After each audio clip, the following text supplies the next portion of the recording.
Je, unajua thamani ya kusubscribe na kushare channel ya Haitai? Kwa sababu tutakapokuwa tunatuma video utakuwa ni mtu wa kwanza kabisa kupata taarifa. Na gusa hiyo alama ya kengele ili uwe ni mtu wa kwanza kabisa kupata taarifa zetu zote tunazozituma hapa. Ukishare kwa marafiki nao watakuwa wanapata masomo mazuri, madini mazuri kutoka kwetu. Cha msingi subscribe, share kwa marafiki ili nao wazidi kujifunza.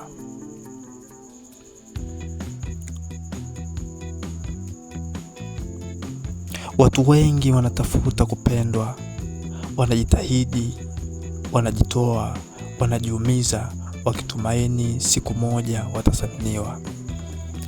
Lakini kuna swali moja ambalo watu wachache sana hujiuliza. Je, ninajipenda kiasi cha kutosha? Leo sitazungumzia mapenzi ya kulialia.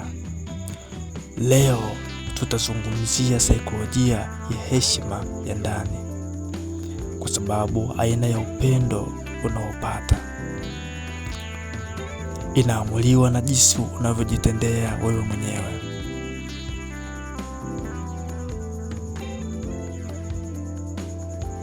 Upendo hauanzii kwa mtu mwingine. Upendo unaanzia ndani yako. Kitaalamu, akili ya binadamu hutafuta kile kilichozoea.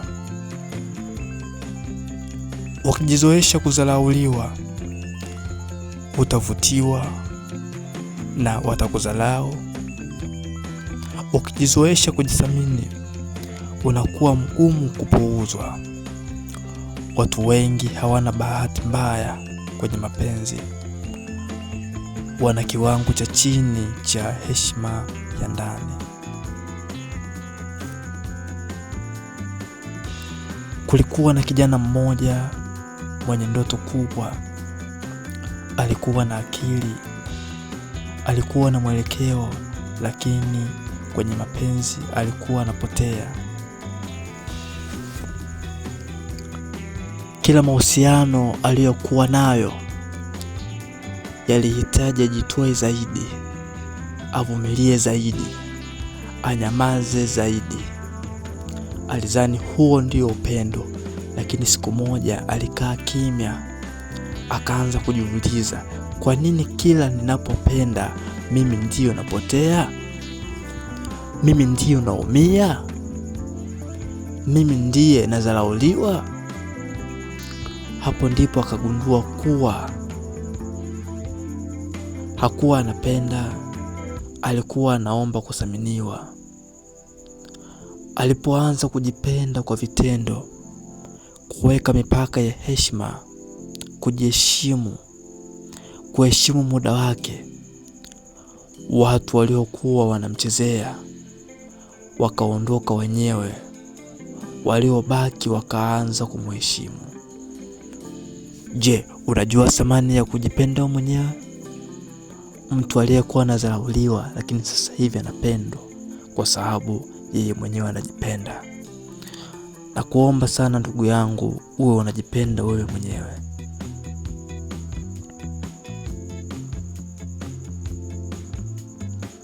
Akili ya binadamu hujifunza kwa ishara, sio kwa maneno. Unapojipenda unatuma ishara ya thamani, unatuma ishara ya mipaka, unatuma ishara ya hapa kuna mtu anayejijua. Ndiyo maana watu hawakupendi, kwa sababu unajaribu sana, unajishusha thamani. Wanakuja pale unapojisimamia wewe mwenyewe. Ukijisimamia wewe mwenyewe, mara nyingi utapendwa sana na watu wengi, kwa sababu itakuwa inaongeza thamani ya kitu. Watu wengi wanaogopa kujipenda kwa sababu wanaambiwa ni ubinafsi, lakini ukweli kujipenda, kujiheshimu, ubinafsi, kujali wewe pekee Mtu anayejipenda anaweza kupenda wengine bila kujipoteza. Mtu asiyejipenda hujitoa kupita kiasi na bado haridhiki na bado hathaminiwi.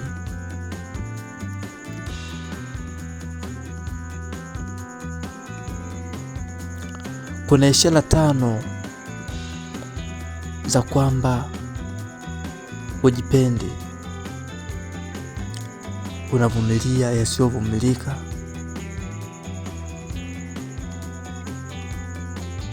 Unavumilia yasiyokuvutia ili usiwe peke yako. Ishara ya 2, unaogopa kusema hapana. Ishara ya 3, unapunguza ndoto zako kwa ajili ya mtu. Ishara ya 4, unaomba heshima badala ya kujisimamia. Ishara ya 5, unachanganyikiwa mapenzi yakikuacha bila amani. Hizi ndio ishara za upendo, ni ishara za kujisahau.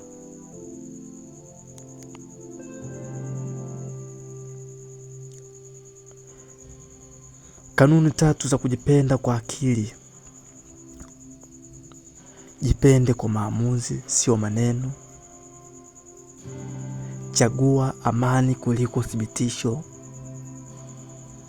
Kumbuka, anayekupenda kweli hata kuhitaji ujipoteze. Anayekupenda kweli atapenda uwe na thamani siku zote na hatapenda kabisa kupoteze.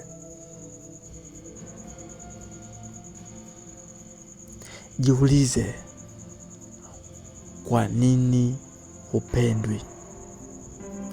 Jiulize, je, ninajipenda kiasi gani? Maisha hubadilika pale unapojiheshimu, na mapenzi hubadilika pale unapochagua kujisimamia.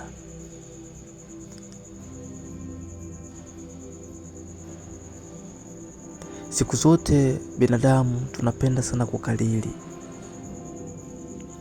Siku zote binadamu, akili yetu inapenda sana kuishi kwenye mazingira magumu, tukiwa tunaamini kama ipo siku tutaishi kwenye mazingira ya rahisi, wakati kuna uwezekano mkubwa sana leo hii ukabadilisha maamuzi yako, ukaamua kujipenda na watu wakakupenda zaidi. Siwezi nikakuchosha sana, lakini tambua kuwa ukijipenda leo hii, naamini hakuna atakaye kudharau. Kila mtu atakupenda, kila mtu atakuthamini. Hii inapelekea mtu anapokuwa anaonekana kwa mpenzi wake mara kwa mara, anakuwa anapunguza upendo, analeta mazoea. Mpenzi anakuzoea kwa haraka sana, yaani hakuoni ni wa thamani kwa sababu muda wote anakuona. Ila yule aliyekuwa mbali anakuwa na thamani kubwa sana kwa sababu inakuwa haonekani mara kwa mara.